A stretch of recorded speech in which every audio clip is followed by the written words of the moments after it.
everyone at Bratton Fleming Primary School. I'm super excited to be cooking with you today. The teachers have told me all about how amazing you have been at keeping on learning through these really crazy times. So well done everybody, you are superstars.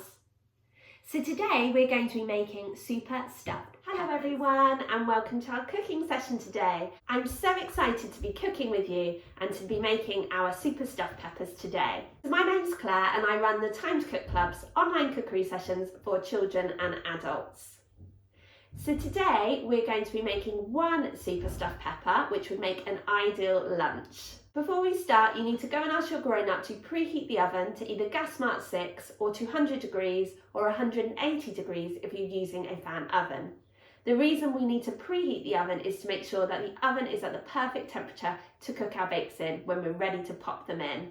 The reason we have to ask our grown-ups to do this special job is because ovens can be very hot and so can get very dangerous. And we definitely don't want any burnt hands or fingers today. So before we start cooking, we must go and wash our hands to make sure that they're all sparkling clean. So if you haven't already done so, now's the perfect time to do that. So hopefully if you're cooking with me today, you have all of your ingredients weighed out, measured and ready to go, and also the equipment from the equipment list. So let's make a start. So if you haven't already, you need to work with your grown-up to prepare your couscous. So you'll need to measure out 25 grams of couscous, and then you'll need to ask your grown-up to boil the kettle for you and to measure out 40 millilitres of water. Don't add the water to the couscous just yet, because you'll also have to cut up a quarter of a stock cube. So that's cutting a small stock cube into 4 pieces and then adding one of those pieces, 1/4 of a stock cube, into your boiling water with your grown-up's help, and then your grown-up can give the stock cube a good stir in the water with a spoon until the stock cube dissolves. The reason why we are asking our grown-ups to do these special jobs is because obviously the water will be boiling hot and we definitely don't want any burnt hands or fingers today. So once the stock cube has completely dissolved into the boiling water, you can ask your grown-up to pour the stock into your couscous. Then you'll need to place a plate over the top or a lid and just leave it for 5 minutes to cook, okay?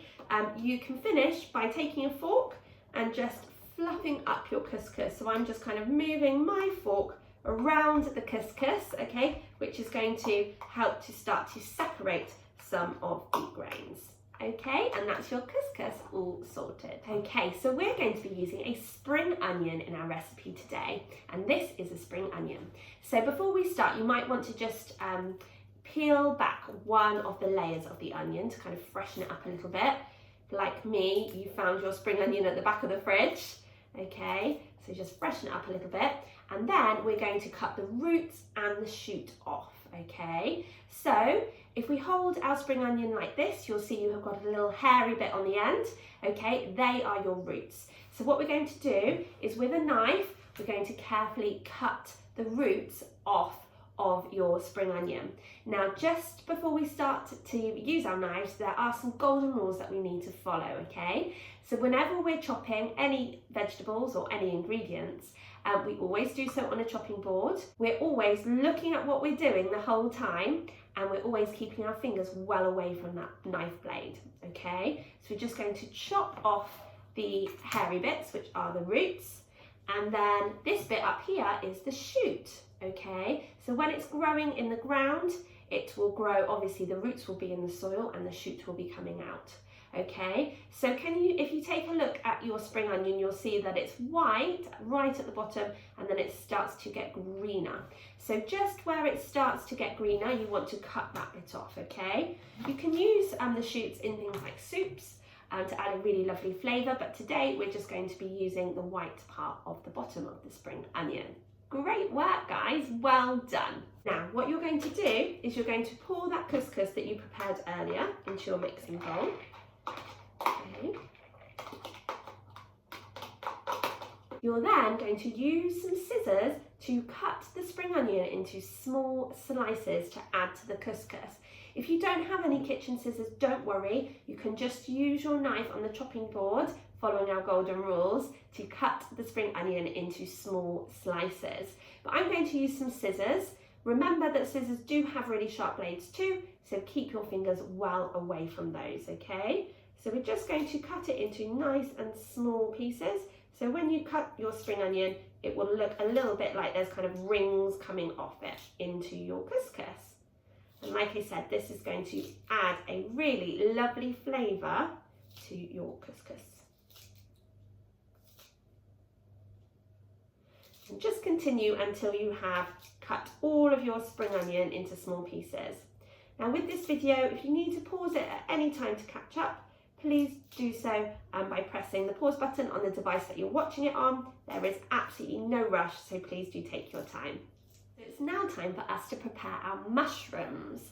So we're using 2 small mushrooms today.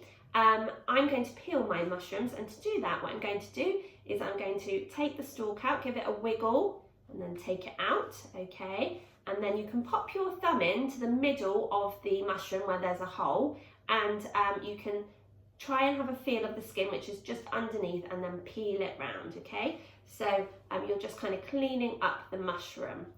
We don't wash mushrooms because otherwise they'll absorb all the water and they'll soak it up like a sponge, and then they'll be really mushy, okay? So we're just going to peel our mushrooms.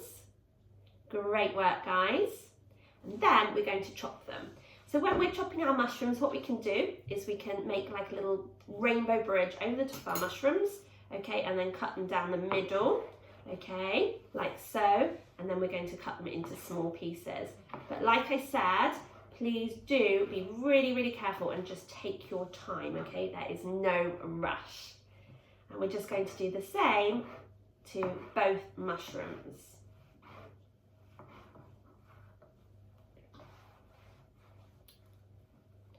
And again, we're going to make that lovely rainbow bridge over the top, and then we're going to cut the rest of the mushroom into small pieces.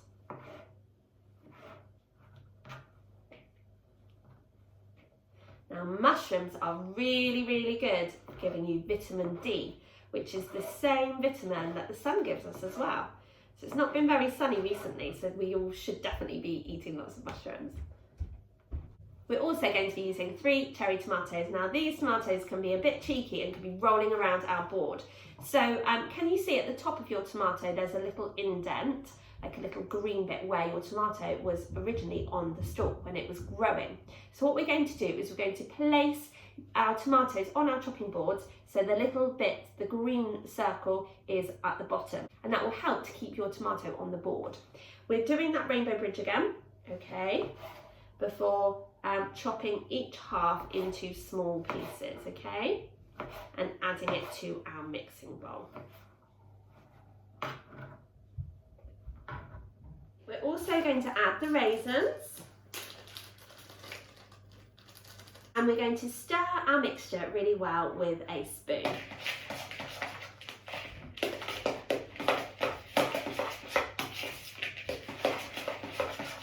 Until all of those lovely ingredients have been mixed in together like this. If you're using parsley, then you can get your herb and you can get your scissors and you can gently snip the parsley into small pieces and add it to your bowl.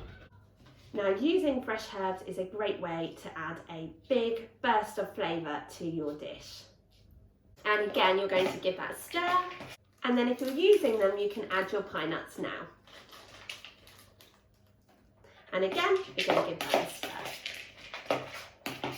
Okay, so now it's time for us to prepare our peppers, because we're going to stuff our peppers. So we're going to put this mixture inside our pepper and cook it inside the actual pepper.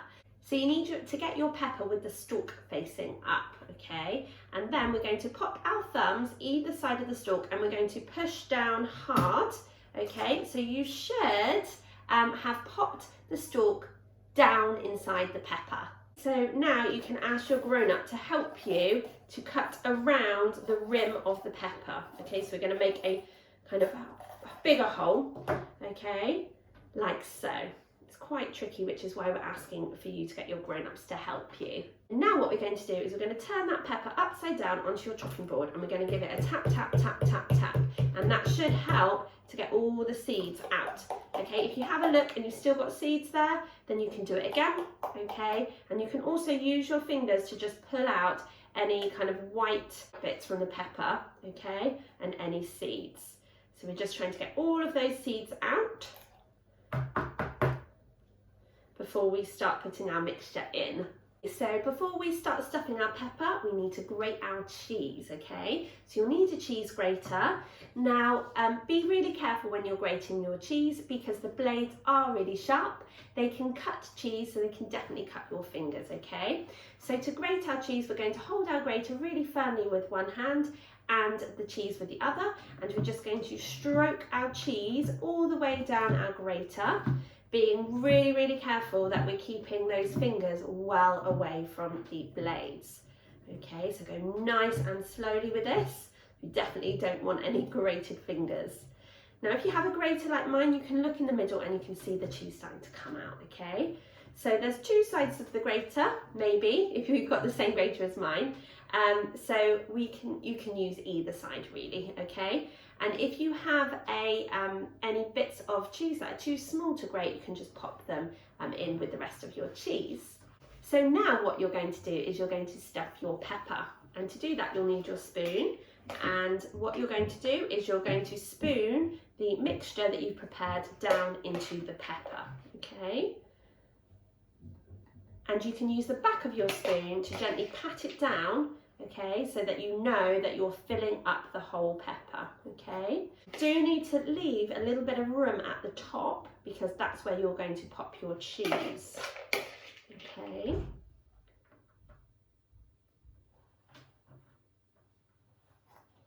And just keep pressing that mixture down deep inside the pepper, okay, to make room.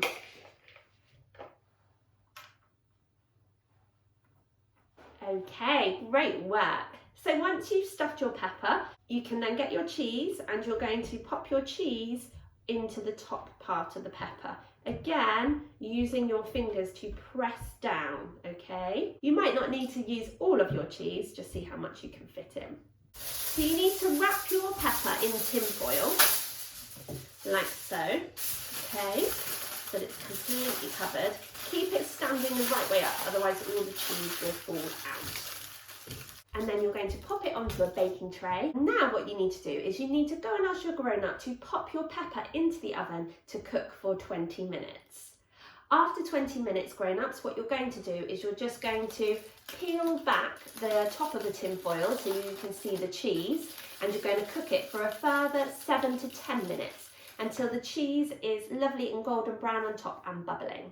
Okay, but this is definitely a job for grown-ups because ovens can get very hot and so can be very dangerous. Okay, so join me back here once your stuffed pepper has been cooked and we can look at them together. Welcome back. So here we have our super stuffed pepper, and you can just garnish it with a little bit of fresh parsley on top if you'd like. Well done, guys. I'm sure your stuffed peppers look absolutely incredible.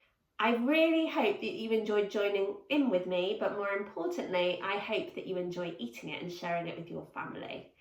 So if you've enjoyed your cooking session today, you can find out more information about Time to Cook on our website, www.timetocook.uk. Have a super lovely rest of your week and keep being absolute superstars. Thanks so much. Bye.